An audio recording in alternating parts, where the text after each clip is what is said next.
Gloire à Dieu. Nous rendons grâce au Seigneur pour le développement des dirigeants ce mardi, cette nuit.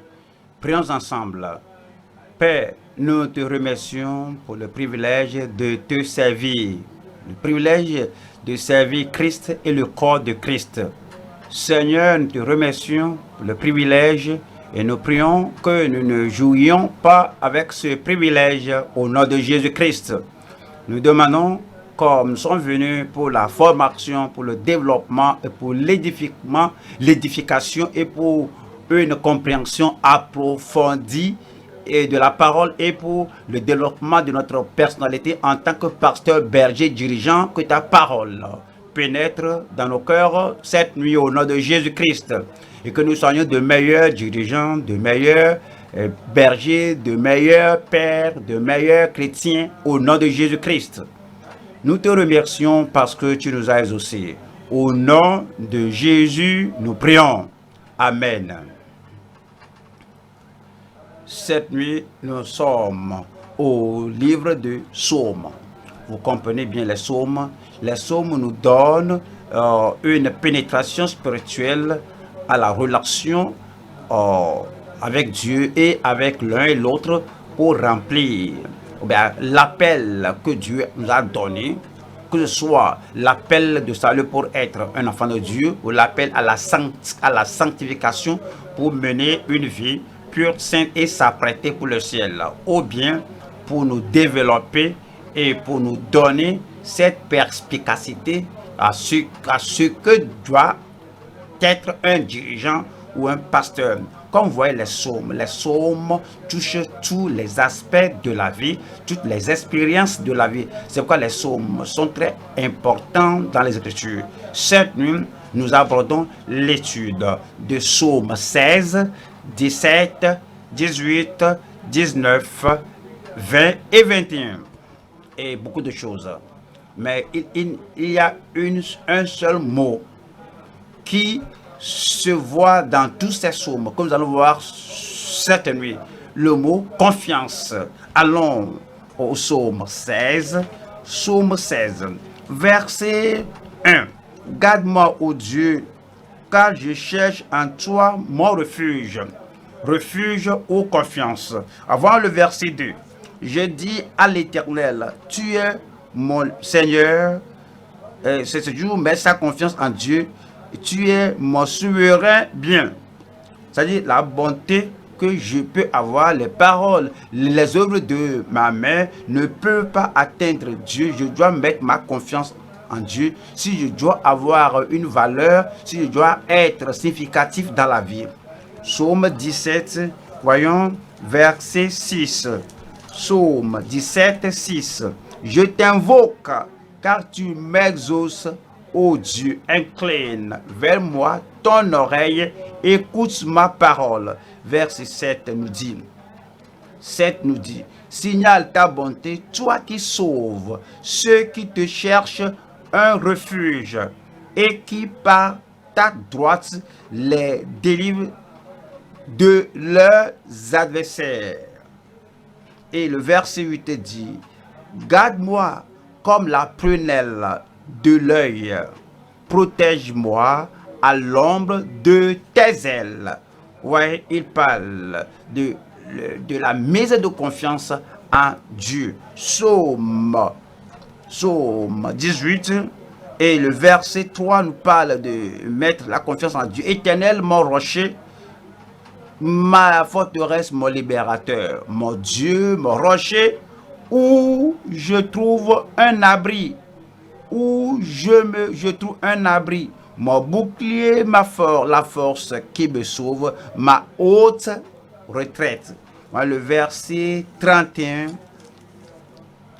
les voies de Dieu sont parfaites, la parole de l'Éternel est éprouvée, il est un bouclier pour tous ceux qui se confie en lui. Cela parle de la confiance en Dieu. Vous comprenez ce que l'Écriture nous dit en Hébreux chapitre 11 verset 6 nous dit que si nous devons croire à Dieu, il faut avoir la confiance à Dieu, parce que celui qui croit à Dieu croit que Dieu est et qu'il est le rémunérateur de ceux qui le cherchent. Donc, c'est ce que le Nouveau Testament appelle comme croire en Dieu. L'Ancien Testament l'appelle comme se mettre, c'est-à-dire mettre sa confiance en Dieu, mettre sa confiance au nom de Dieu. La puissance de la parole, l'efficacité de la parole, les vertus de la parole nous dit en Psaume 19, Psaume 19, verset 8 nous dit: la loi de l'Éternel est parfaite, elle restaure l'âme. Nous, pour être sauvés, on croit à la parole. Pour que nous soyons sanctifiés, on croit à la parole. Nous croyons à cette parole, nous mettons la foi en cette parole. Sanctifie-le par ta vérité, ta parole est la vérité. Pour être rempli du Saint-Esprit, on se confie à la promesse du Père et on se fie à la promesse du Seigneur Jésus-Christ, la parole qui demeure. Quoique le ciel et la terre passeront, la parole de Dieu ne passe jamais. Alors cela convertit, cela sanctifie, et cela est rempli du Saint-Esprit. Mais pour être guéri, on met la confiance à la parole. C'est que il envoie sa parole et les guérit et les délivre de toutes leurs afflictions. Pour être délivré d'un pouvoir des ténèbres, d'un pouvoir d'oppression, nous mettons notre confiance en Dieu, en sa parole. C'est pourquoi, voyant ces psaumes, c'est la mise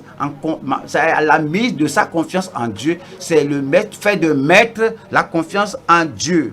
La loi de l'Éternel est parfaite, elle restaure l'âme. Le témoignage de l'Éternel est véritable, il rend l'ignorant. Il rend sage l'ignorant.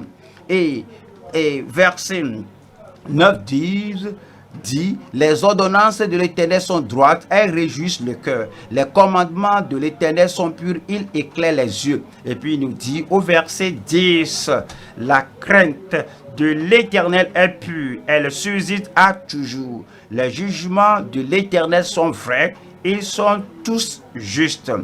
Et il n'y a pas d'erreur. Alors, dans la parole infaillible de Dieu, la véritable parole de Dieu, la parole pure, parce que la parole est si pure, c'est une parole éternelle, c'est une parole ineffable, c'est pourquoi nous y mettons notre confiance. Et le thème central, le mot central, le principe central, l'enseignement central dans ces psaumes, c'est la mise de confiance en Dieu. On va au psaume 20, psaume 20, verset 7. Je sais déjà que l'Éternel sauve son oint. Il l'exaucera des cieux de sa sainte demeure par le secours puissant de sa droite. Et verset 8 nous dit: ceux-ci s'appuient sur leurs chars, ceux-là sur leurs chevaux. Nous invoquons le nom de l'Éternel notre Dieu.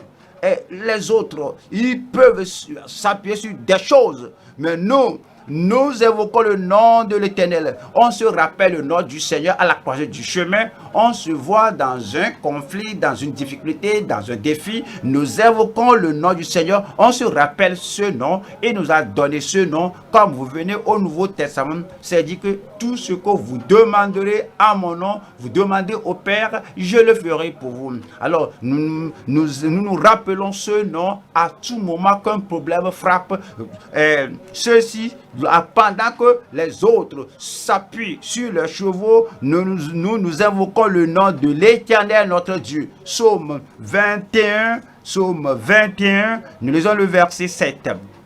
Tu le rends à jamais un objet de bénédiction. Tu le rends à jamais un objet de bénédiction. Tu le combles de joie devant ta face. Verset 8. Le roi se confie en l'Éternel. Le roi se confie en l'Éternel. Avant de devenir roi, que je dois mettre ma confiance en Dieu. Et après être devenu roi, je me confie en l'Éternel. Et le mot se confier maintenant est au présent de l'indicatif. Je continue de me confier en l'Éternel. Quel défi avons-nous? Quel défi les dirigeants ont-ils? Quel défi les pasteurs ont-ils? Quel défi les ministres ont-ils? Quel défi les enfants de Dieu ont-ils? quel défi le peuple de Dieu a-t-il sur la terre? Alors, il a fait de nous des sacrificateurs et des rois pour notre Dieu. Nous qui sommes des rois sous l'égide du roi des rois, le roi doit continuer de se confier en l'Éternel. Et par la bonté du Très-Haut, il ne chancelle pas. Évidemment, on voit que le psaume qu'on considère, les psaumes qu'on considère aujourd'hui, on a vu le mot refuge, le mot confiance comme une chaîne. Le titre du message est connaître Dieu et se confier en lui seul. Connaître Dieu et se confier en lui seul. Nous ne mettons pas notre confiance en le Dieu de ce monde. On ne met pas notre confiance en un autre Dieu. On ne se confie pas en les pouvoirs des ténèbres. Alors, on ne se confie pas au mal. Toute notre confiance est en Dieu. Connaître Dieu et se confier en lui seul. Nous allons voir 3 points comme nous étudions les psaumes 7-8. Numéro 1, les titres et la fiabilité du Dieu Tout-Puissant. Les titres et la fiabilité du Dieu Tout-Puissant. Deuxième point, la tragédie et la tribulation de se confier en un autre Dieu. La tragédie et la tribulation de se confier en un autre Dieu. Troisième point, notre transformation et notre triomphe à travers le Dieu abordable. Notre transformation et notre triomphe à travers le Dieu abordable. Comme on voit les psaumes, on peut voir la facilité par laquelle le psalmiste aborde Dieu. Il aborde Dieu sans aucune difficulté.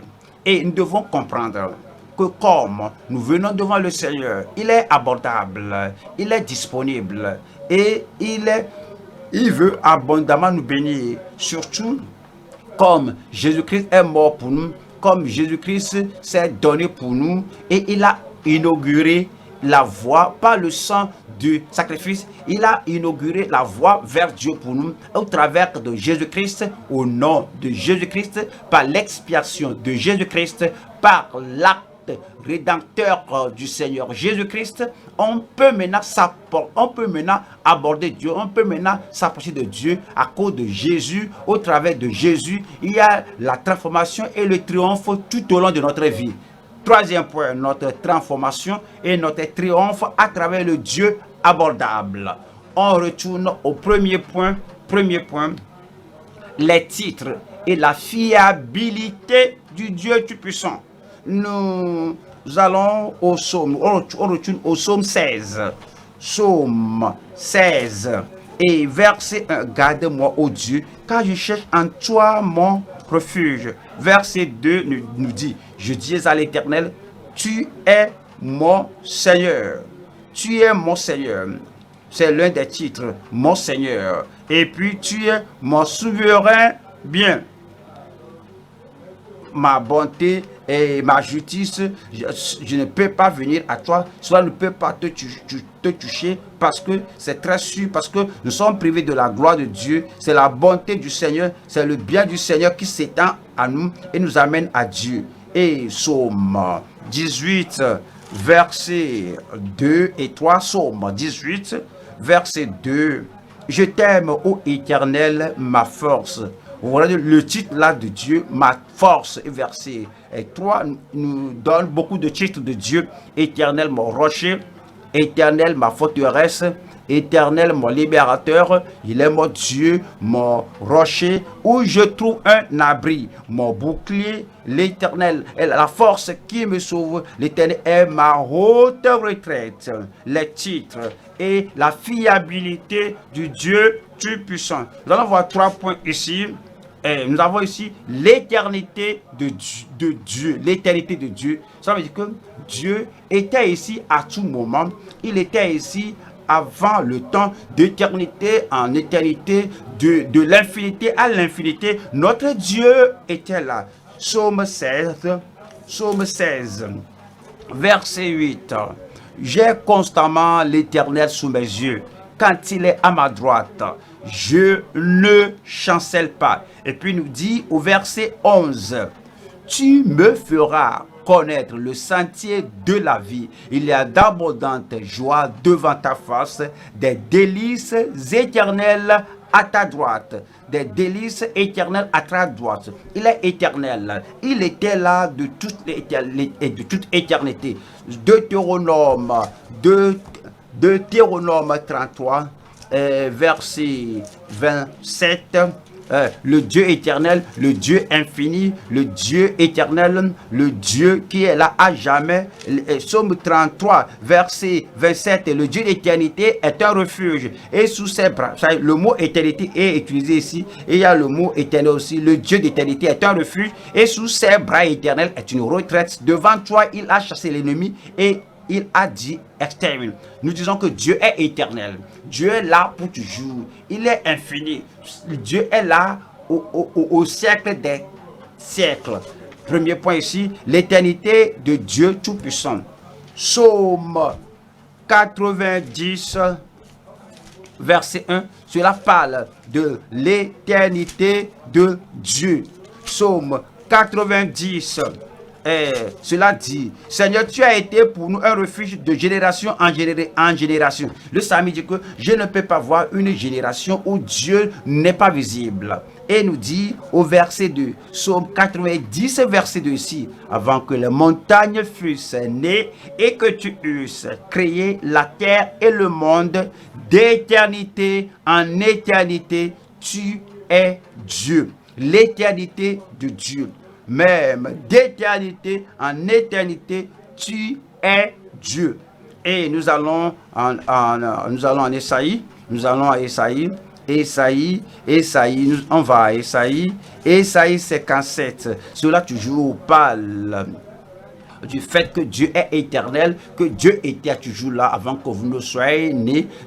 Dieu était là après que vous soyez nés. Dieu est toujours là. Et après que vous aurez quitté le monde, Dieu sera toujours là. Et vous, si vous vous associez avec lui, si vous vivez avec Dieu, si vous êtes en relation avec Dieu, si vous êtes né de nouveau, vous êtes devenu enfant de Dieu, pour toujours au siècle des siècles, vous serez avec lui. Ésaïe 57. Voilà le verset 15. Car ainsi parle le Très-Haut, dont la demeure est éternelle. Il faut souligner cela, dont la demeure est éternelle et dont le nom est saint. J'habite dans les lieux élevés et dans la sainteté, mais je suis avec l'homme contrit et humilié, afin de ranimer les esprits humiliés, afin de ranimer les cœurs contrits. Il a la demeure dans l'éternité. Jérémie chapitre 10, verset 10. Mais l'Éternel est Dieu en vérité, le Dieu du ciel, le créateur du ciel et de la terre. Mais l'Éternel est Dieu en vérité. Il est un Dieu vivant et regardez ceci, et un roi éternel, La terre tremble devant sa colère et les nations ne supportent pas sa fureur. Et nous allons à Timothée, 1 Timothée chapitre 1, verset 17. 1 Timothée 1, verset 17. Au roi des siècles, immortel, invisible, seul Dieu soit honneur et gloire au siècle des siècles, et que tout le monde dise Amen. L'Éternel est immortel, l'Éternel est éternel, il est infini et d'éternité en éternité. On a vu ici, on voit ici l'éternité de Dieu Tout-Puissant. On retourne au psaume. Et nous voyons maintenant la véracité de Dieu Tout-Puissant. La véracité de Dieu Tout-Puissant. Et c'est dit ici. Dieu, il est fidèle. Le jugement de Dieu est dit. Psaume 19, verset 10, la crainte, les ordonnances, la crainte de l'Éternel est pure, elle subsiste à toujours. Les jugements de l'Éternel sont vrais, ils sont tous justes. On voit ici la véracité du Dieu Tout-Puissant. Deutéronome 32, 4. Deutéronome 32, verset 4. Le Dieu de vérité. 32, verset 4. Il est le rocher, ses œuvres sont parfaites, car toutes ses voies sont justes, car c'est un Dieu fidèle et sans iniquité, il est juste et droit. Dans tous les programmes et dans tout programme, il est un Dieu fidèle et dans toutes ses relations avec l'homme, avec Israël, avec l'Église, dans une dispensation, il est le Dieu fidèle et sans iniquité, il est juste et droit. Voyons, Nombre 23, verset 19, Nombre 23, verset 19, qui dit, Dieu n'est point un homme pour mentir. C'est un Dieu de vérité et la véracité de Dieu pénètre toutes les actions de l'homme. Dieu n'est point un homme pour mentir, ni fils d'un homme pour se repentir. Ce qu'il a dit ne le fera-t-il pas? Ce qu'il a déclaré, a-t-il dit de sauver et qu'il ne le fera-t-il pas? A-t-il dit de rendre saint et qu'il ne le fera-t-il pas? A-t-il dit de vous baptiser du Saint-Esprit et de force et qu'il ne le fera pas? A-t-il dit de vous guérir et qu'il ne le fera pas? A-t-il dit de vous délivrer et qu'il ne le fera pas? N'a-t-il pas dit de vous préparer une place au ciel, que vous serez enfant de Dieu, vous serez fils de Dieu, vous serez à jamais avec lui au ciel? Qu'est-ce qu'il a promis qu'il n'accomplira pas? Qu'est-ce qu'il a donné et que vous n'allez pas en jouir? Et ce qu'il a dit, et ne le fera-t-il pas? Ce qu'il a déclaré, ne l'exécutera-t-il pas? C'est un Dieu fidèle, c'est un Dieu de vérité. Deuxième Samuel, chapitre 7, verset 28. Maintenant, et Seigneur éternel, ouais, en tout temps, que ce soit au temps de David, au temps d'Élie, que ce soit au temps de Pierre, au temps, ou bien en votre temps, ouais, tout est maintenant, en ce temps-ci de vos défis, en ce temps-ci de vos difficultés, vous pouvez aborder Dieu et dire, maintenant Seigneur éternel, tu es Dieu. Tu es Dieu, toujours Dieu. Lorsque vous êtes malade, il est toujours Dieu. Lorsque vous êtes confus, il est toujours Dieu. Lorsqu'il y a la confusion, il est toujours Dieu. Et lorsqu'il y a l'agitation dans le monde entier, lorsqu'il y a la pandémie dans le monde entier, il est toujours Dieu. Seigneur éternel, tu es Dieu et tes paroles sont véritables. Et tes paroles sont véritables. Et tu as annoncé cette grâce à ton serviteur. Voyons la conséquence de cela au verset 25. Verset 25. Maintenant, chaque fois, toujours maintenant, Dieu n'est pas Dieu du passé et le Dieu du futur. Il est le Dieu du temps présent, maintenant, éternel. Fais subsister jusque dans l'éternité la parole que tu as prononcée sur ton serviteur et sur sa maison. Et, voyons ceci, et agis selon ta parole. Tu es le véritable Dieu. Et agis selon ta parole. Tu es le Dieu qui ne peut échouer et agir selon ta parole. Tu es le Dieu éternel. Tu es le Dieu fidèle. Tu es le Dieu véritable. Tu es le Dieu qui n'échoue pas. Tu es le Dieu infaillible. Et tu as promis et agis selon ta parole.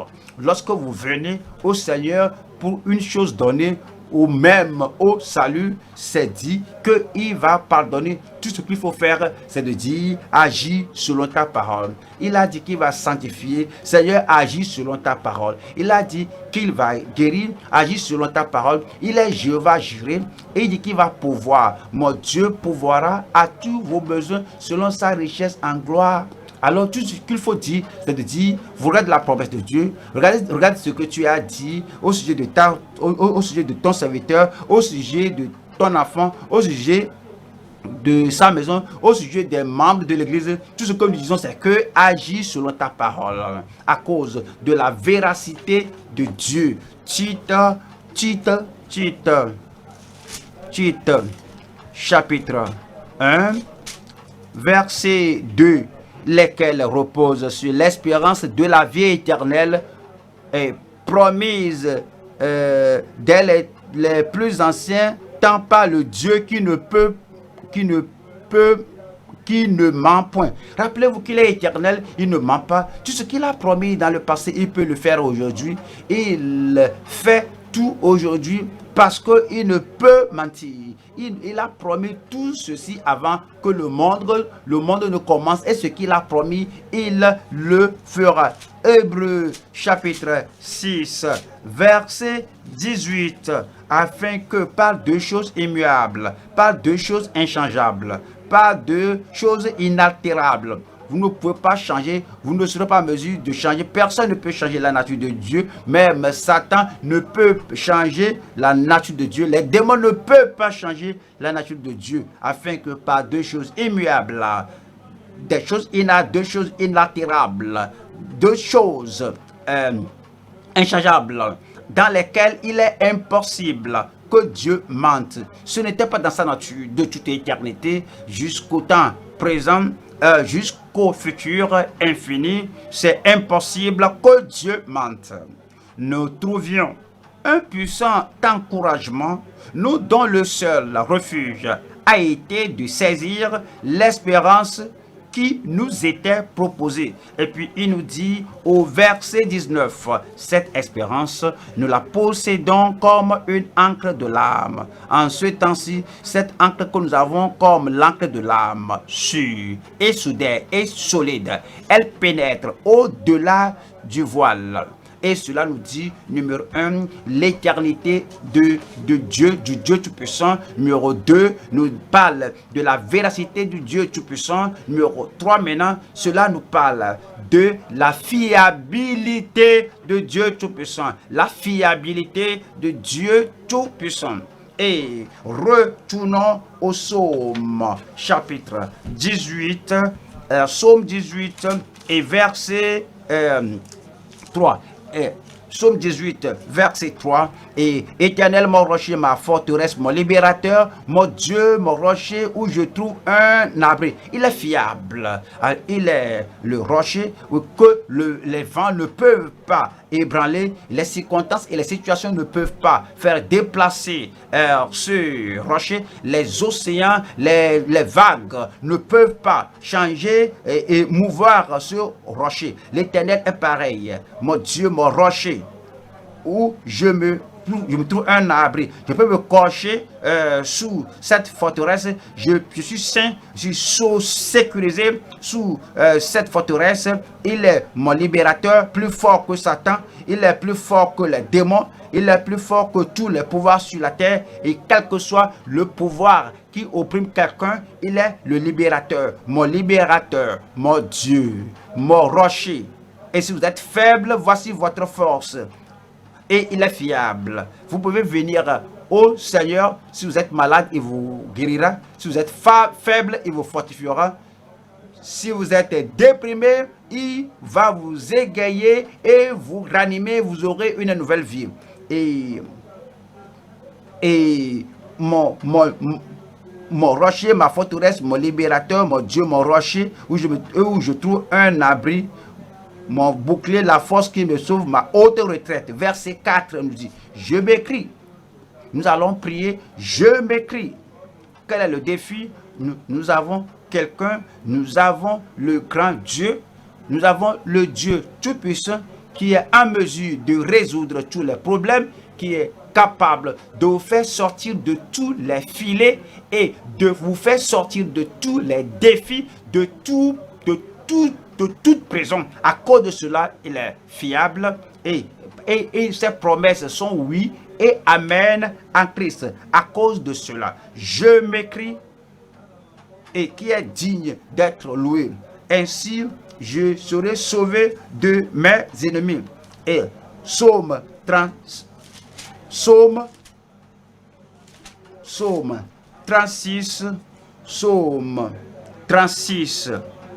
et Psaume 36, verset 8. Combien est précieuse ta bonté, ô Dieu, à l'ombre de tes ailes. Les fils de l'homme cherchent un refuge. Ce n'était pas seulement pour le roi d'Israël, ni le peuple d'Israël. Tout le monde s'est dit que à l'ombre, c'est pourquoi maintenant les fils de l'homme dans une génération, les fils de l'homme dans cette génération, les fils de l'homme dans une génération donnée, les fils de l'homme dans cette génération. Il dit que parce que ta bonté est précieuse, à cause de cela, c'est dit que les fils de l'homme mettent leur confiance, ou bien cherchent un refuge en toi. Verset 9. Il se rassasie de l'abondance de ta maison. Ceux qui mettent leur confiance en Dieu, ces gens-là, alors, vous avez confiance en lui pour la sanctification, vous mettez votre confiance en lui pour la puissance du Saint-Esprit, vous mettez votre confiance en lui pour la guérison, pour la délivrance, vous avez confiance en lui pour réussir votre ministère. Il se rassasie de l'abondance de ta maison, tu les abreuves au torrent de tes délices. Ouais, le verset 10 ici, le verset 10 qui dit, car auprès de toi est la source de la vie. C'est pourquoi nous mettons notre confiance en lui, car auprès de toi est la source de la vie. Vous avez besoin de la vie éternelle, la vie infinie, la vie abondante, la vie spirituelle, la vie heureuse, la vie bienheureuse, la vie progressive. Alors, car auprès de toi est la source de la vie. Par ta lumière, nous voyons la lumière. Cela nous dit au psaume 89, psaume 34, psaume 89, 34, 89, 35 ici, je ne violerai point mon alliance, et voici l'affirmation au sujet de son alliance et de sa parole, je ne violerai point mon alliance et je ne changerai pas ce qui est sorti de mes lèvres. Je ne changerai pas ce qui est sorti de mes lèvres. Cela nous dit en Matthieu 24, 35. Le ciel et la terre passeront, mais mes paroles ne passeront point. C'est dit que le ciel, les étoiles, les galaxies, les rivières, les fleuves, les planètes peuvent se déplacer de leur place. Même la terre même peut être ébranlée, se déplacer, même passer. Mais mes paroles ne passeront point. Les paroles que Christ a déclarées, les paroles que Dieu lui-même, par Christ, a manifestées, nous a dit, c'est-à-dire que mes paroles ne passeront point. Dieu n'a pas de variation, il ne change pas. C'est pourquoi nous mettons notre confiance à lui. Jacques 1:17, nous prions un Dieu qui ne change pas sa parole, nous prions un Dieu qui ne change pas son projet, son plan, nous prions un Dieu qui n'est pas ébranlé par les démons, par Satan, par la puissance des ténèbres. Nous prions un Dieu qui a promis de bonnes choses pour votre âme, pour votre esprit, pour votre corps, pour votre vie présente, pour votre futur. Nous prions un Dieu, nous parlons à un Dieu qui est le même à tout moment. Il est éternel, il est véritable, il est fiable. Jacques 1, verset 17. Toute grâce excellente et tout don parfait descendent d'en haut, du Père des Lumières, chez lequel il n'y a ni changement, ni ombre de variation. Il n'y a ni changement, ni ombre de variation. C'est pourquoi nous pouvons maintenant lire avec confiance Actes, verset 25. C'est pourquoi, ô hommes, rassurez-vous, car j'ai cette assurance en Dieu qu'il en sera comme il m'a été dit. Frères, rassurez-vous, sœurs, rassurez-vous, croyants, rassurez-vous, ministres de Dieu, rassurez-vous, car c'est pourquoi, ô hommes, rassurez-vous. L'apôtre Paul était dans la tempête. La tempête était toujours là et cela va faire couler la voiture, la barque, le navire dans lequel il se trouvait. Tout le monde paniquait. 276 personnes, tous paniquaient. La cargaison, le capitaine, tout le monde dans cette confusion, dans ce temps d'agitation, il s'était élevé, il était la seule personne qui croit au Seigneur. Vous pourriez être en minorité, vous pourriez être la seule personne qui croit la parole de Dieu. Vous pourrez dire, c'est pourquoi avec confiance, ô hommes, rassurez-vous, car j'ai cette confiance en Dieu. Il n'a pas dit, car il n'a pas dit nous avons cette confiance en Dieu. Il était tout seul, car j'ai cette confiance en Dieu qu'il en sera comme il m'a été dit. Vous pourrez dire la même chose.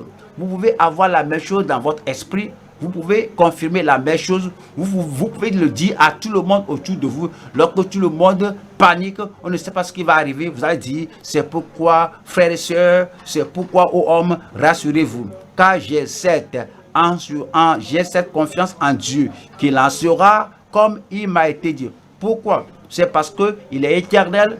Pourquoi? Parce qu'il est fiable. Pourquoi? Parce qu'il est véritable. Nous allons au deuxième point maintenant. Deuxième point, c'est la tragédie et la tribulation de se confier en un autre Dieu. De se confier en un autre Dieu. Regardant Dieu qui est lumière. Regardant Dieu qui est éternel. Regardant Dieu qui est véritable, regardant Dieu qui ne peut pas échouer, regardant Dieu qui ne peut pas mentir, en considérant Dieu qui est infaillible, et abandonner ce Dieu-là, quitter ce Dieu-là pour mettre sa confiance en un autre Dieu avec un petit d, un Dieu diminutif, un Dieu inspiré par Satan, et abandonner le Dieu vivant pour aller vers le faux Dieu. Il y a une tragédie, il y a la tribulation pour ceux qui abandonnent le vrai Dieu pour aller servir un autre Dieu. La tragédie et la tribulation de se confier à un autre Dieu. Psaume 16. Psaume chapitre 16, verset 4. On multiplie les idoles. Leur souffrance va se multiplier. Et les gens qui courent après autre Dieu. Psaume 16, verset 4. On multiplie les idoles, on court après les dieux étrangers. Je ne répands pas leur libation de sang, je ne mets pas leur nom sur mes lèvres. Alors on voit ici trois choses. Au premier point ici, il y a la transgression de se confier à un autre Dieu. C'est un grand péché, une grande iniquité. La transgression de se confier à un autre Dieu. Deuxième point ici, c'est la tentation d'essayer un autre Dieu. Lorsqu'il y a un problème, vous avez prié, mais que le Seigneur veut que vous ayez cette importunité en prière, cette persévérance en prière, que vous ayez cette foi inébranlable à un Dieu qui ne peut pas faillir, parce que la réponse n'est pas encore venue. Vous êtes tenté. La tentation d'essayer un autre Dieu. Je prie que vous ne succombez pas à cette tentation. Numéro 3 ici, les tourments de se tourner vers un autre Dieu. Les tourments qui vont venir, le châtiment qui va venir, et la douleur éternelle qui viendront de se tourner vers un autre Dieu. Voyons le premier point ici, la transgression de se confier à un autre Dieu. Et Deutéronome chapitre 6, 14. Deutéronome 6, 14, qui nous dit ici: vous n'irez point après d'autres dieux, d'entre les dieux des peuples qui sont autour de vous. Est-ce que vous vivez dans un quartier et tous les gens de votre quartier, que ce soit en ville, que ce soit au village, ces gens, oui, ont leur confiance en un autre Dieu. Dès qu'il y a un problème qui se présente, ils ont leur Dieu et vont au Dieu là. Et c'est dit que vous n'irez point après d'autres dieux d'entre les dieux des peuples qui sont autour de vous. Verset 15 qui nous dit: car l'Éternel, ton Dieu, est un Dieu jaloux. Au milieu de toi, la colère de l'Éternel, ton Dieu, s'enflammerait contre toi et il exterminerait de dessus la terre. C'est une grande transgression d'abandonner le Dieu vivant et d'abandonner le Dieu véritable, d'abandonner le Dieu infaillible, d'abandonner le Dieu éternel et d'aller vers un Dieu fabriqué par les mains d'un homme. 1 Corinthiens 10, verset 20. Je dis que ce qu'on sacrifie, on le sacrifie à des démons. Et ce qu'on sacrifie, on le sacrifie à des démons. Et non à Dieu. Or, je ne veux pas que vous soyez en communion avec les démons. Lorsque les gens vont vers un autre Dieu, parce que c'est une grande iniquité, parce qu'ils vont au diable, ils vont aux démons, ils vont à Satan, et alors ils ont la communion avec Satan et les démons. Et verset 21, qui nous dit: vous ne pouvez boire la coupe du Seigneur et la coupe des démons. Vous ne pouvez participer à la table du Seigneur et à la table des démons. Vous ne pouvez pas partager votre allégeance, vous ne pouvez pas partager votre fidélité, votre confiance. Vous vous confiez en Dieu le dimanche et du lundi au samedi, vous avez confiance en un autre Dieu. C'est la voie du pécheur, c'est la voie des transgresseurs, c'est la voie des gens qui réellement n'ont pas foi en Dieu. Alors, ils fondent leur adoration sur la douleur et les circonstances de leur vie. Si les choses ne vont pas bien, ils ne peuvent pas aller au Dieu qui ne peut échouer. Ils ne vont pas vers le Dieu ils ne vont pas vers le Dieu du ciel et le Dieu qui a tout créé. Ils doivent aller à un Dieu derrière le fleuve là-bas et ils servent le diable. Et c'est dit au verset 22. Verset 22. Voulons-nous provoquer la jalousie du Seigneur? Sommes-nous plus forts que lui? 2 Corinthiens 11. 2 Corinthiens chapitre 11, voilà le verset 3. Le Seigneur nous assure qu'il est celui-là, il est lui qui est le véritable Dieu et nous devons être prudents. Nous devons être vigilants de ne pas être séduits. Lorsqu'un défi frappe à la porte, lorsqu'il y a un problème que Dieu ne sait, qu'il n'y ait pas la pensée d'aller chercher un autre Dieu. C'est pourquoi l'apôtre Paul dit en 2 Corinthiens 11, verset 3. Toutefois, de même que le serpent séduisit Ève par sa ruse, je crains que vos pensées ne se corrompent et ne se détournent de la simplicité à l'égard de Christ. Très simple. Demandons au Seigneur, comme vous avez prié à des fois passées et vous a exaucé même. Vous voyez, Paul dit qu'il avait peur que le cœur ne soit pas corrompu de la simplicité à l'égard de Christ. Verset 4.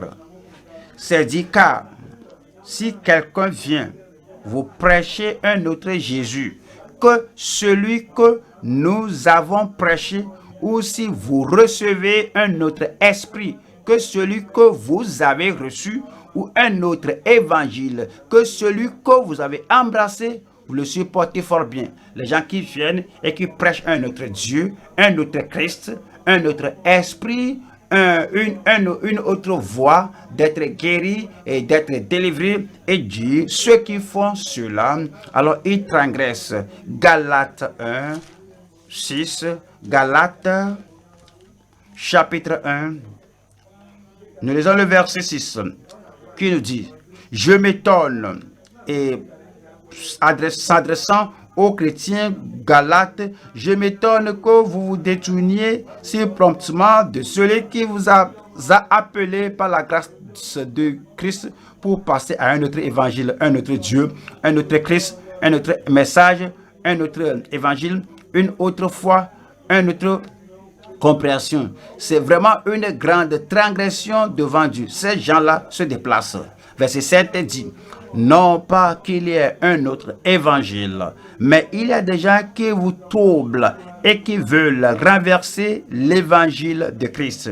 Verset 8 dit: mais quand nous-mêmes, quand un ange du ciel annoncerait un autre évangile que celui que nous vous avons prêché, qu'il soit anathème. Est-ce que vous comprenez cela? C'est dit que, mais quand nous-mêmes, le lundi, le dimanche, nous prêchons la parole de Dieu, à la lumière, nous prêchons la parole de Dieu, et nous doitons le Dieu éternel, nous montrons le Dieu éternel, le Dieu véritable, le Dieu fiable. C'est bien, nous prêchons la saine doctrine le dimanche, nous prêchons la saine doctrine en public, mais en privé. Certains ont des problèmes et viennent à vous pour le conseil, et vous connaissez quelqu'un quelque part, vous connaissez un autre Dieu quelque part, vous connaissez une autre personnalité quelque part, vous connaissez un autre pouvoir quelque part au cours de la semaine. Si vous les dirigez vers un autre Dieu, vers un autre évangile, c'est pourquoi c'est dit que mais quand nous-mêmes, quand un ange du ciel annoncerait un autre évangile que celui que nous vous avons prêché, qu'il soit anathème. Voyez comment cela est poignant. Verset 9 dit, nous l'avons dit précédemment et je le répète à cette heure. Nous l'avons dit précédemment et je le répète à cette heure. Voyez l'apôtre Paul, dès qu'il a donné sa vie au Seigneur, il croit au Dieu du ciel. Il croit au travers du Seigneur Jésus-Christ, au travers de la grâce salvatrice de Christ. À partir de ce moment-là, il continuait à diriger les gens vers Dieu. Que si vous voulez avoir la vie, c'est au travers de Jésus-Christ. Il croit au nom du Seigneur et dit, comme je l'avais dit précédemment, je le répète à cette heure. Il y a des gens qui changent, des gens qui sont changés par les circonstances et ils deviennent opprimés, ils sont des problèmes, ils sont en problème, les agents de Satan les dérangent et déjà eux-mêmes ils changent les choses dans leur vie.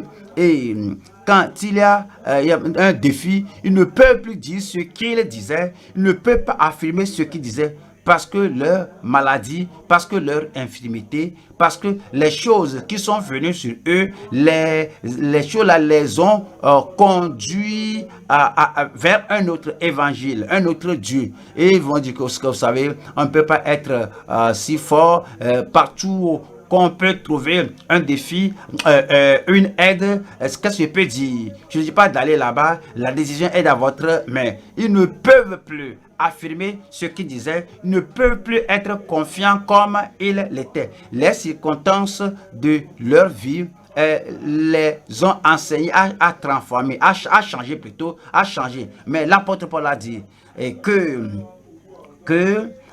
mais comme nous l'avons dit au départ, si un homme vous annonce un autre évangile, vous présenterez un autre Dieu, vous présenterez un autre Christ, un autre esprit. Si quelqu'un vous annonce un autre évangile, que celui que vous avez reçu, qu'il soit anathème. Voyons la tentation. La tentation d'essayer un autre Dieu. La tentation parvient aux gens. Mais c'est le fait de succomber à la tentation qui est le péché. Tentation, voyons la tentation maintenant à Deutéronome chapitre 13. Deutéronome 13, verset 1. S'il s'élève au milieu de toi un prophète, ou un songeur qui t'annonce un signe ou un prodige. Verset 2. Et qu'il y ait accomplissement du signe ou du prodige dont il t'a parlé en disant, allons après d'autres dieux, allons après d'autres dieux, des dieux que tu ne connais point, et servons-les. Voilà le verset 3. Verset 3. Tu n'écouteras pas. Voilà cela. C'est la tentation. Comprenez. Quelqu'un vient à vous et vous présente un autre Dieu, un autre Christ, un autre Jésus, différent de Jésus du Nouveau Testament, celui qui est mort, différent de celui qui est mort, enseveli et qui est ressuscité le troisième jour, et celui qui a dit tout est accompli et tous vos problèmes, alors vous venez à Christ et les présenter, mais celui-ci vient et il vous présente un autre Dieu et veut que vous ayez la foi à un autre personnage, un autre objet spirituel. C'est la tentation. Tu n'écouteras pas les paroles de ce prophète ou de ce songeur, car c'est l'Éternel votre Dieu qui vous met à l'épreuve pour savoir si vous aimez l'Éternel votre Dieu de tout votre cœur et de toute votre âme. Verset 4. Vous irez après l'Éternel votre Dieu, vous le craindrez, vous observerez ses commandements, vous obéirez à sa voix, vous le servirez et vous attacherez à lui. Nous ne devons pas succomber à la tentation de suivre un autre Dieu. Premier roi 12, premier roi 12, et voyons le verset 27. Voici Jéroboam ici, premier roi 12, 27.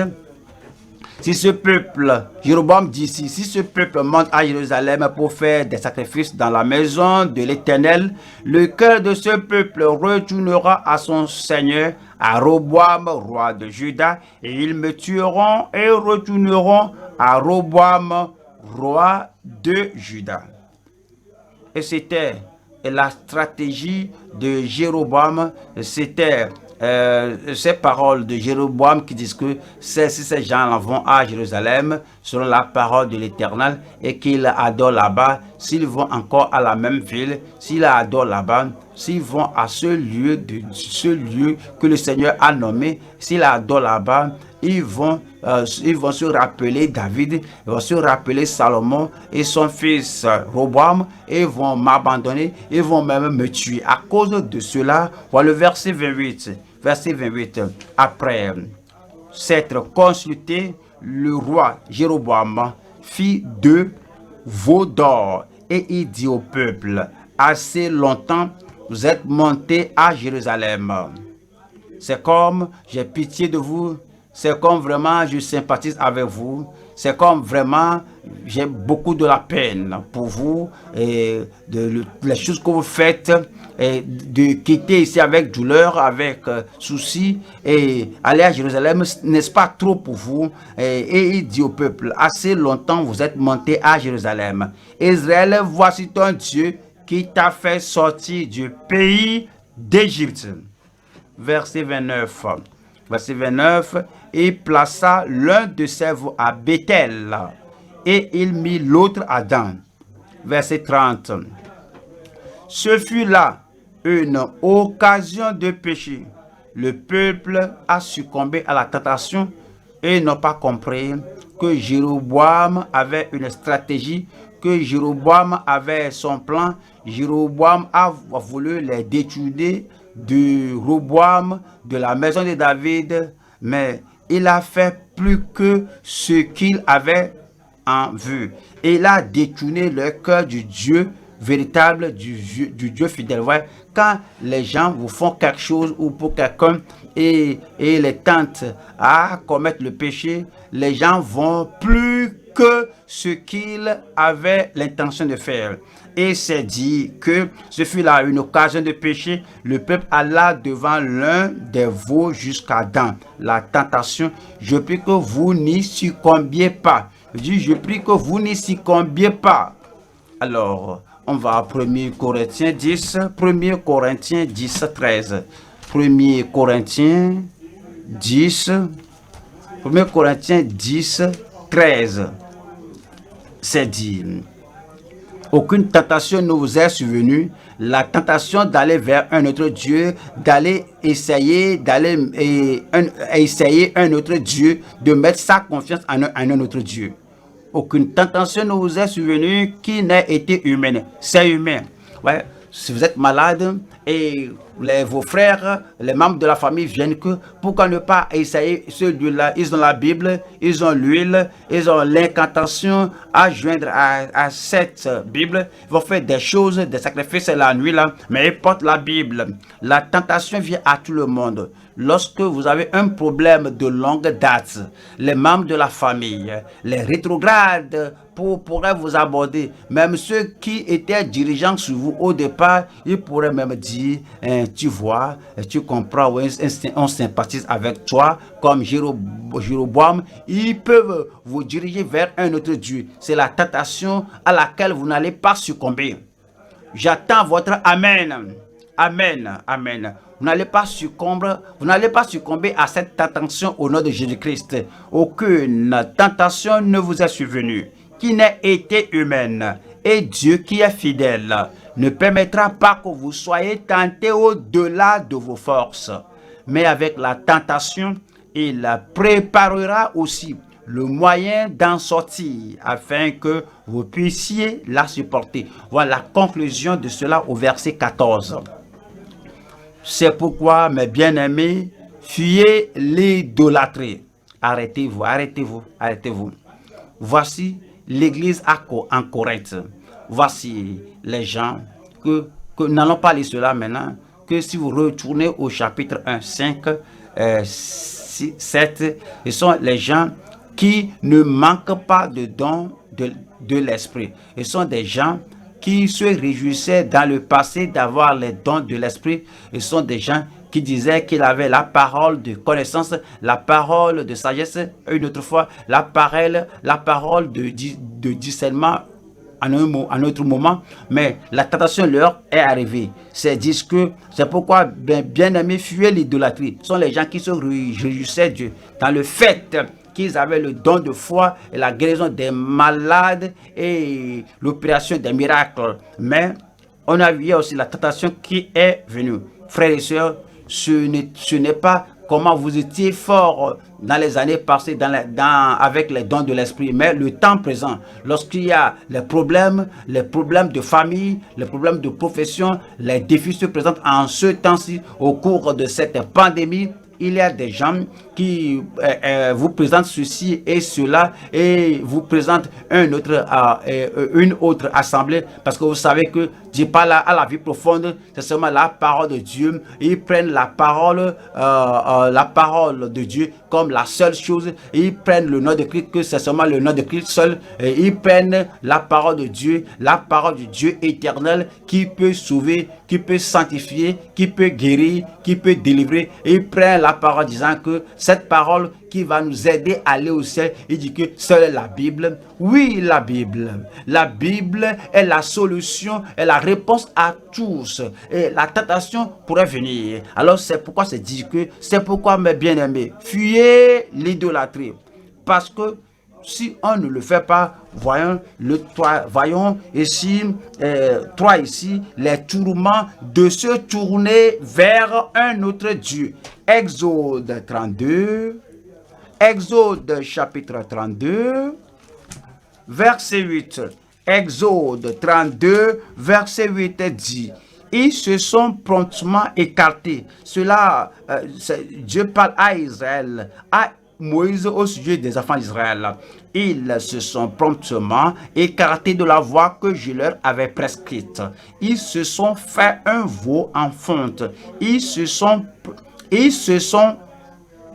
fait un veau en fonte. Ils adoraient le produit, l'œuvre de leurs mains, l'ouvrage de leurs mains, une création de leurs mains, ce qu'ils ont fait de leurs propres mains. Ils prennent cela pour Dieu. Ils se sont fait un veau en fonte. Ils se sont prosternés devant Dieu. Ils lui ont offert des sacrifices et ils ont dit: Israël, voici ton Dieu qui t'a fait sortir du pays d'Égypte. Qu'est-ce qui leur était donc arrivé? Voilà le verset 10. Maintenant, laisse-moi. Ma colère va s'enflammer contre eux. Laisse-moi. Ma colère va s'enflammer. Ma colère, mon indignation, ma furie va s'enflammer contre eux et je les consumerai. Je les consumerai, mais je ferai de toi une grande nation. Voilà le verset 33. Verset 33 dit: L'Éternel dit à Moïse: c'est celui qui a péché contre moi que j'effacerai de mon livre. Celui qui a péché, celui qui a érigé un autre Dieu, celui qui est allé vers un autre Dieu, c'est lui-là que j'effacerai de mon livre. Vous voyez, Satan n'est pas muet, Satan n'est pas comme celui qui ne connaît rien. Il n'est pas vous rien. Satan peut vous donner quelque chose pour ôter le meilleur de vous. Il a déjà perdu le ciel et la relation avec Dieu. Il sait qu'il va en enfer, il ira en enfer. Il connaît la parole de Dieu. Que si vous détournez du Dieu vivant, du Dieu véritable, il savait que Dieu va s'irriter contre cette personne.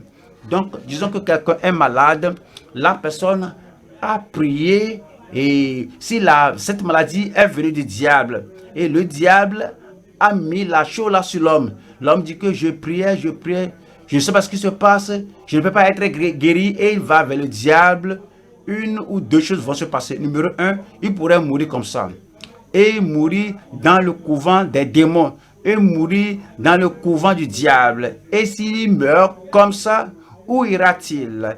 Il ira à l'enfer. Il aura des tourments pour toujours, des tourments au siècle des siècles. Il s'est tourné vers un autre Dieu, ou au moment de se tourner, alors il ne va pas réussir, il va mourir comme ça. Mais d'autre part, le diable pourrait dire, d'accord, je vais lui faire une faveur. Je vais ôter la maladie que j'ai mise sur lui afin qu'il devienne mon agent et m'amène d'autres personnes. C'est ce que le diable fait. Soit la personne meurt dans le tourment ou que la personne ne meurt pas, mais son nom est ôté du livre de vie. C'est dit que c'est celui qui a péché contre moi que j'effacerai de mon livre. Je prie que les tourments d'abandonner Dieu ne soient pas sur votre vie au nom de Jésus-Christ. Amen.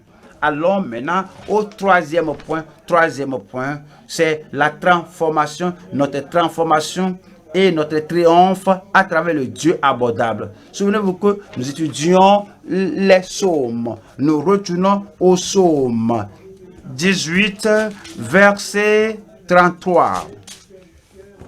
C'est Dieu qui me ceint de force, qui me conduit la voie de David, qui me conduit dans la voie droite. Voici le psalmiste David, voici maintenant le croyant en Christ, celui qui a prié Dieu et qui a reçu la réponse de Dieu. Voici celui qui croit que le Dieu d'hier est le Dieu d'aujourd'hui. Le Dieu d'aujourd'hui est le Dieu de demain. Le Dieu de l'éternité passée est le Dieu du présent, est le Dieu de l'éternité future. Et que j'ai un témoignage à donner.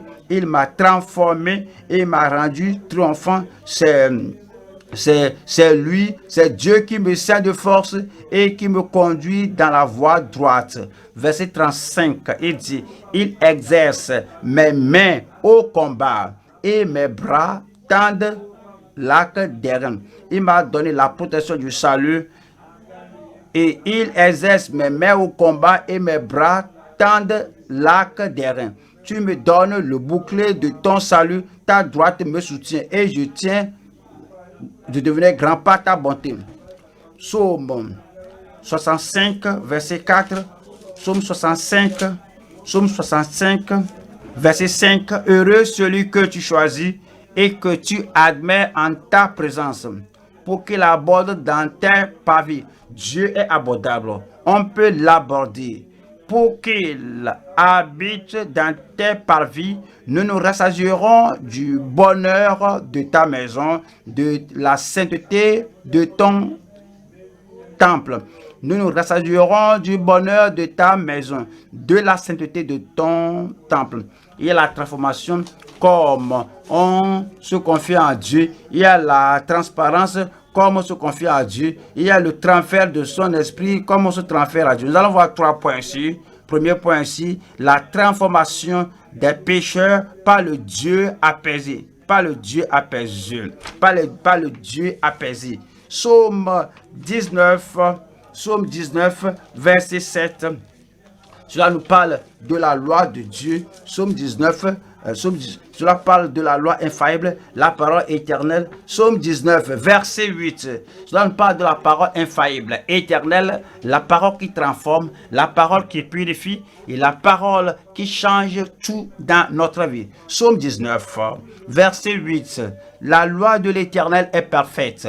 Elle restaure l'âme. Même en ce temps-ci, il y a la conversion de l'âme par la parole du Seigneur. Vous écoutez la parole de Dieu, vous embrassez la parole, vous croyez à la parole, vous notez rien de la parole, vous n'ajoutez rien à la parole. La parole de Dieu amène la conviction dans votre cœur et cela vous pousse à vous mettre à genoux. Vous invoquez le nom du Seigneur, vous vous repentez de tout péché et de tout ce que l'Esprit de Dieu vous a fait rappeler et vous délaissez ces choses. Vous dites que je n'y retournerai plus et je sors des ténèbres, je viens à la lumière, je sors de l'anarchie je viens à la loyauté de la parole de Dieu. Et puis, alors vous demandez la puissance transformatrice de la grâce de Dieu. Cela vient dans votre vie, cela vous transforme, vous êtes changé. C'est la conversion.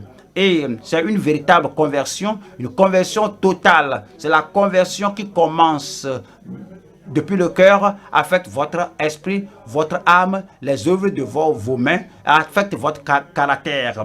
La loi de l'Éternel est parfaite, elle restaure l'âme. Le témoignage de l'Éternel est véritable. Il rend sage l'ignorant. Et verset 9 nous dit, les ordonnances, les commandements, les ordonnances, les lois de Dieu, tout est la parole de Dieu. Les ordonnances de l'Éternel sont droites, elles réjouissent le cœur. Les commandements de l'Éternel sont purs. Les commandements de l'Éternel sont purs. Ils éclairent les yeux. C'est ce qui nous détourne des ténèbres pour nous tourner vers la lumière. Voyons Ésaïe 1, 16. Ésaïe chapitre 1, verset 16. Ésaïe 1, 16. Ésaïe 1, 16. Lavez-vous, purifiez-vous, prenez la parole à cœur. Que la parole agisse comme un détergent, comme de l'eau, pour vous purifier de toute souillure, de toute iniquité, de toute saleté de votre cœur, de votre comportement, de votre âme, de votre habitude. Lavez-vous, purifiez-vous. Ôtez de devant mes yeux la méchanceté de vos actions. Cessez de faire le mal. Cela fait partie de la repentance. Lorsque vous vous repentez, réellement, vous faites l'effort de vous détourner de toutes les choses du passé et vous tournez vers le Seigneur. Et vous cessez de faire le mal. Et vous demandez la grâce de Dieu qui vient dans votre vie et qui vous transforme complètement et qui fait de vous une nouvelle créature en Christ.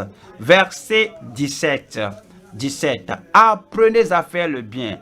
Apprenez à faire le bien. Recherchez la justice. Protégez l'opprimé. Faites droit à l'orphelin. Défendez la veuve. Verset 18. Venez, c'est la parole. Venez, faut pas retarder votre salut. Venez, faut pas retarder la bénédiction. Retardez, faut pas retarder la transformation. Retardez maintenant. Venez. Faut pas retarder la puissance que vous pouvez avoir au travers de la grâce de Dieu. Venez maintenant. Faut pas seulement écouter la parole, que votre faiblesse se transforme en force, que votre échec se transforme en force, en réussite. Venez et plaidons, dit l'Éternel, si vos péchés sont comme le cramoisi et deviendront blancs comme la neige, s'ils sont rouges comme la pourpre, ils deviendront comme la neige. Ils donnent la transformation. Voyons 1 Corinthiens 6. 1 Corinthiens 6, verset 9. 1 Corinthiens 6, verset 9. Ne savez-vous pas que les injustes n'hériteront point le royaume de Dieu? Ne vous y trompez pas. Ni les impudiques, ni les idolâtres, ni les adultères, ni les efféminés, ni les infâmes, ni les voleurs, ni les cupides, ni les ivrognes, ni les outrageux, ni les ravisseurs n'hériteront le royaume. Aucun d'eux n'héritera le royaume de Dieu. Verset 11.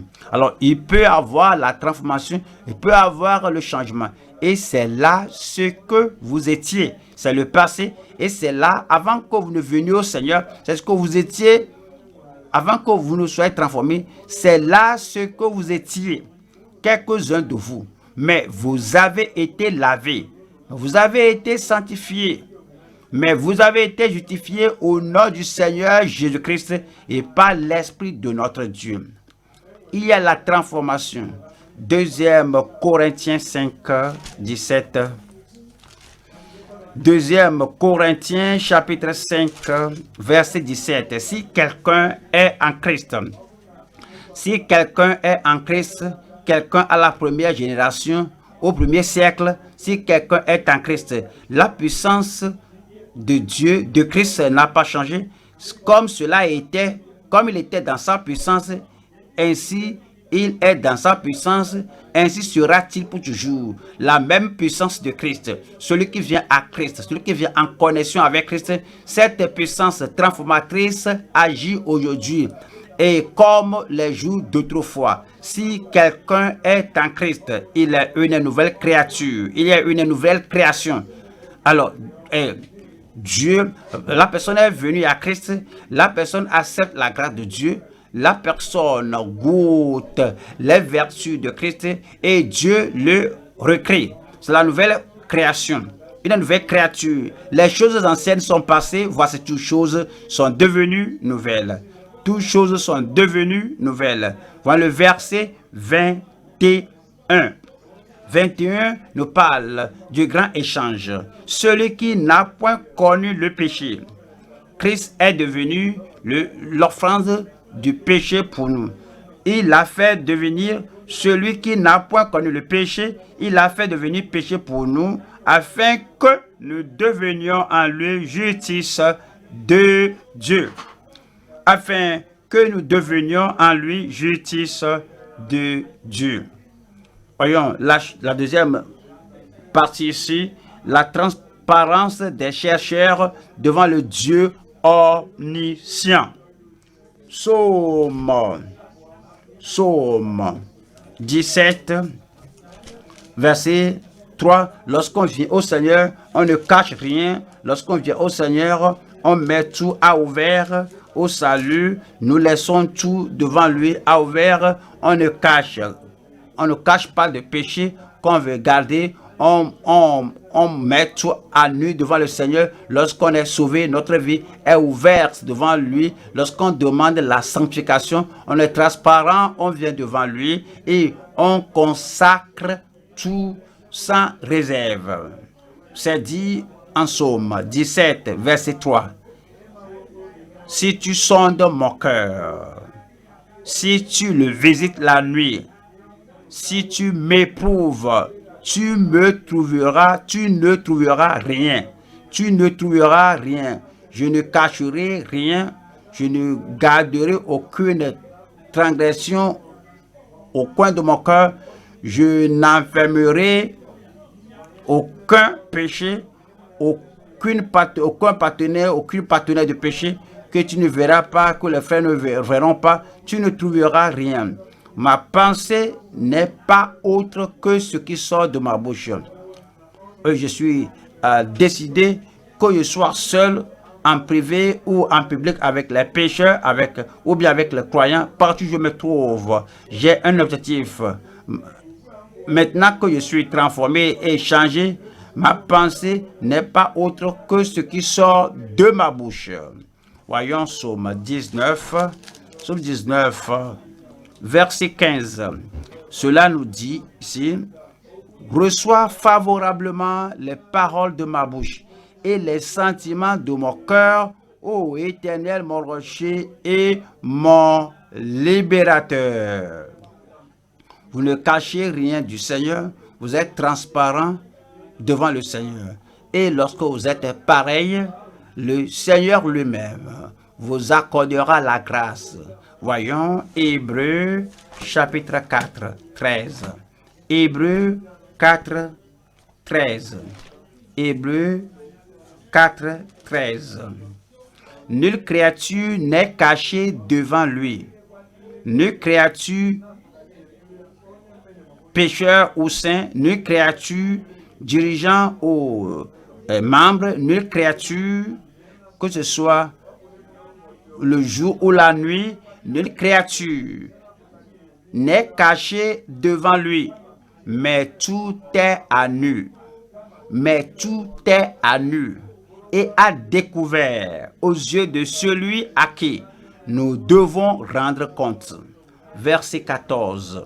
14 dit, cela nous dit, ainsi, puisque nous avons un grand souverain sacrificateur qui a traversé les cieux, Jésus le Fils de Dieu, demeurons fermes dans la foi, demeurons et gardons notre profession parce qu'il est éternel, retenons notre profession parce qu'il est, demeurons fermes parce que notre Dieu est véritable, il est fiable. Demeurons fermes dans la profession que nous professons parce qu'il est infaillible.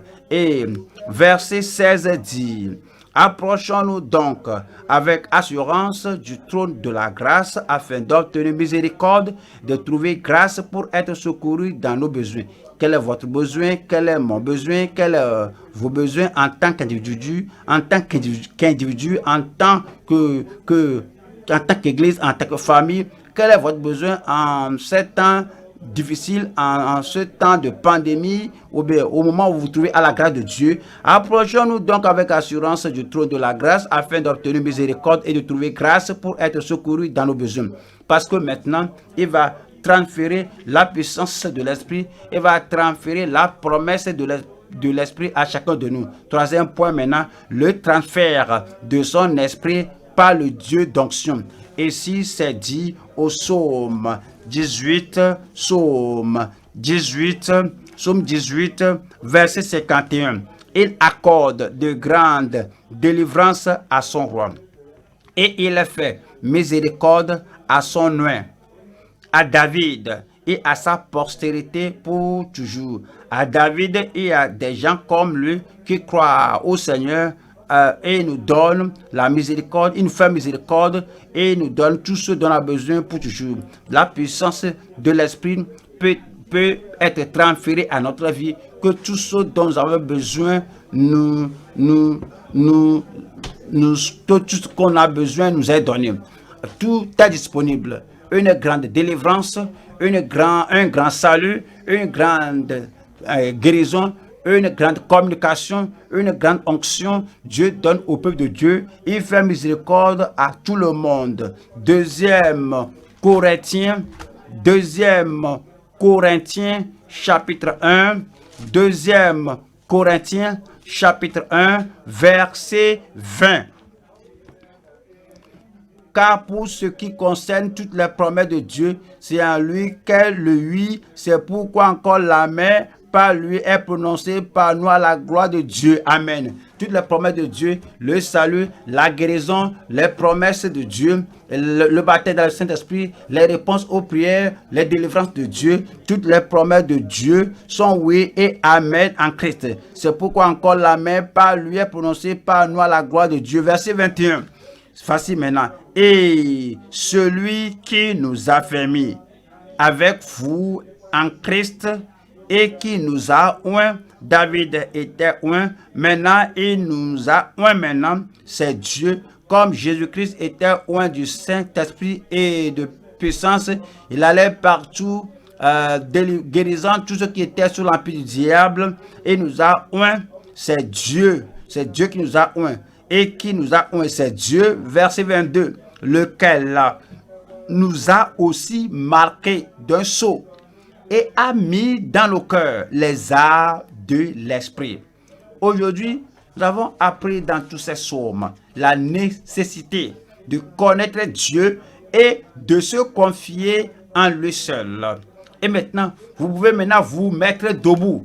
Vous pouvez maintenant vous tenir debout pour dire Seigneur, merci pour l'exposé de la parole. Merci pour la vérité de ta parole. Maintenant, je mets ma confiance en toi.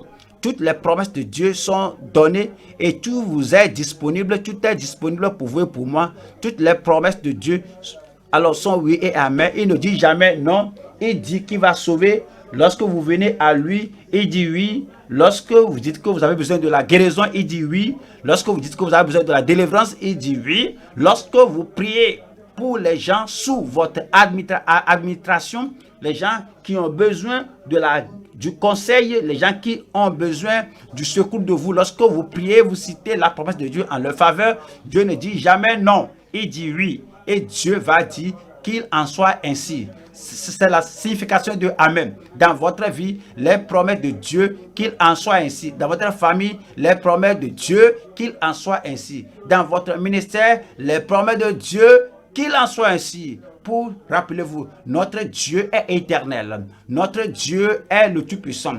Oui, l'éternité du Dieu Tout-Puissant. L'éternité de Dieu Tout-Puissant. Ce qu'il avait fait pour Abraham, il le fera pour vous. Ce qu'il a fait au travers de Moïse, il le fera au travers de vous. Ce qu'il a fait au travers de Josué, il le fera au travers de vous. Il est éternel. Comme il était fidèle à l'époque, là, il est fidèle aujourd'hui.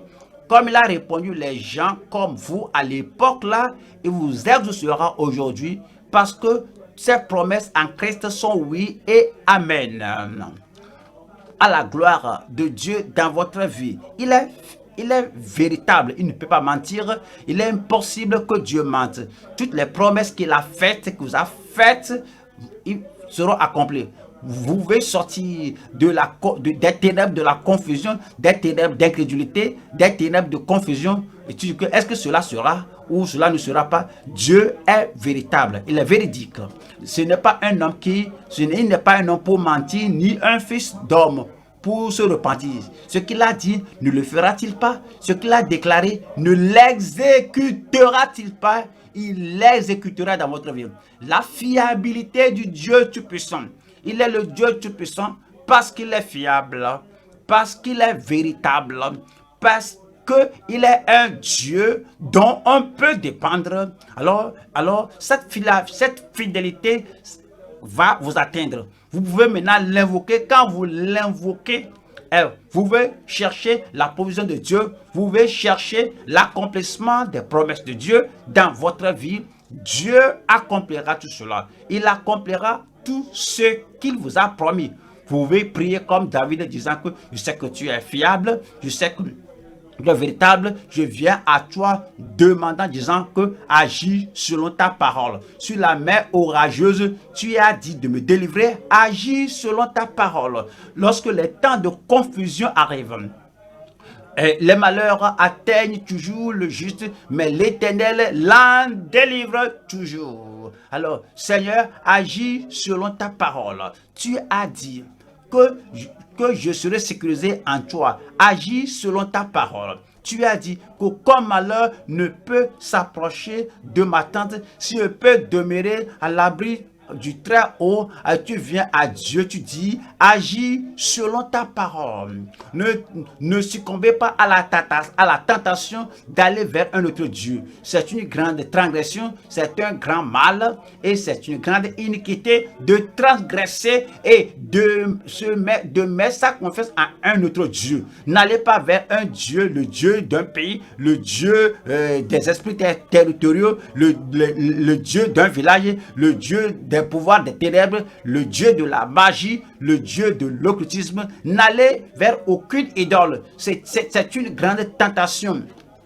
Que lorsqu'il y a un défi et les gens, tu as prié, les gens ont prié, le Seigneur veut essayer, vous essayez les gens s'ils vont continuer de croire en lui. Alors, faut jamais succomber à cette tentation parce que il y a de grands tourments et de grandes souffrances, de grandes afflictions pour ceux qui se tournent vers un autre Dieu. Mais tu viens, tu dis, Seigneur, transforme-moi entièrement de l'incrédulité à la foi totale en Christ, du désespoir à l'espérance en Dieu. Il y a la transformation et le sang de Jésus-Christ nous purifie de tout péché. Le salut est disponible, le véritable salut qui nous affranchit du péché ensemble.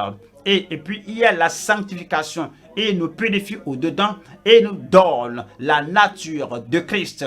Et puis il nous remplisse des vertus de bonté. Et puis vous pouvez avoir la miséricorde de Dieu comme vous venez mettre toutes choses devant le Seigneur. Il y a la transparence. Vous êtes transparent devant le Seigneur et vous lui demandez tout ce que vous devez lui demander. Et puis, il vous transfère la puissance, il vous transfère la plénitude de l'Esprit de Dieu dans votre vie. Vous recevez une puissance, le Saint-Esprit survenant sur vous.